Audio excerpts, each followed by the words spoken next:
రాజధాని ఢిల్లీలోని తెలంగాణ భవన్లో అంబేద్కర్ ఆడిటోరియంలో సర్దార్ పాపన్న గౌడ్ వర్ధంతి వేడుకలు ఘనంగా నిర్వహించారు. ఈ వేడుకల్లో టీపీసీసీ చీఫ్ మహేష్ కుమార్ గౌడ్, మంత్రులు పొన్నం ప్రభాకర్, కొండా సురేఖ, ఎంపీలు, ఎమ్మెల్యేలు పాల్గొని పాపన్నకు నివాళులర్పించారు. తెలంగాణ ప్రజల ఆకాంక్ష రాహుల్ గాంధీ గారి దిక్సూచి, దేశానికి మార్గదర్శకత్వమని, పాపన్న స్ఫూర్తితో మనమంతా ముందుకు పోవాలని కాంగ్రెస్ నేతలు అన్నారు. సర్వాయి పాపన్న తన సైన్యంలో అన్ని వర్గాలను వెంట ఉంచుకొని ముందుకు వెళ్లారని గుర్తు చేసుకున్నారు.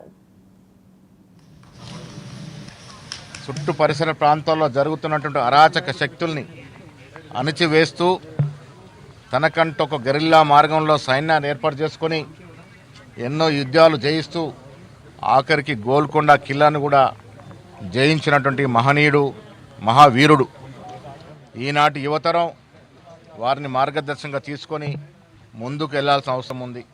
సమాజంలో నిస్వార్థంగా సమాజంలో జరుగుతున్నటువంటి అరాచకాల్ని అణిచివేస్తూ తన యొక్క గొప్పతనాన్ని నిరూపించుకున్న మహనీయుడు సర్వాయి పాపన్న గారు. వారి వర్ధన్ సందర్భంగా వారికి నివాళులు. ఎస్, బీసీ నినాదం కాంగ్రెస్ పేటెంట్. రాహుల్ గాంధీ గారి యొక్క నినాదాన్ని రేవంత్ రెడ్డి గారి ప్రభుత్వం తూచా తప్పకుండా పాటిస్తూ కుల సర్వే చేయడం అనేది దేశ చరిత్రలో మొట్టమొదటిసారిగా తెలంగాణలో జరిగింది. యావత్ దేశానికి ఆదర్శంగా నిలిచింది వాళ్ళ తెలంగాణ. కుల సర్వే చేసి 56% బీసీలు ఉన్నారంటే ఒక అఫీషియల్ డాక్యుమెంట్ ఇవ్వగలిగింది.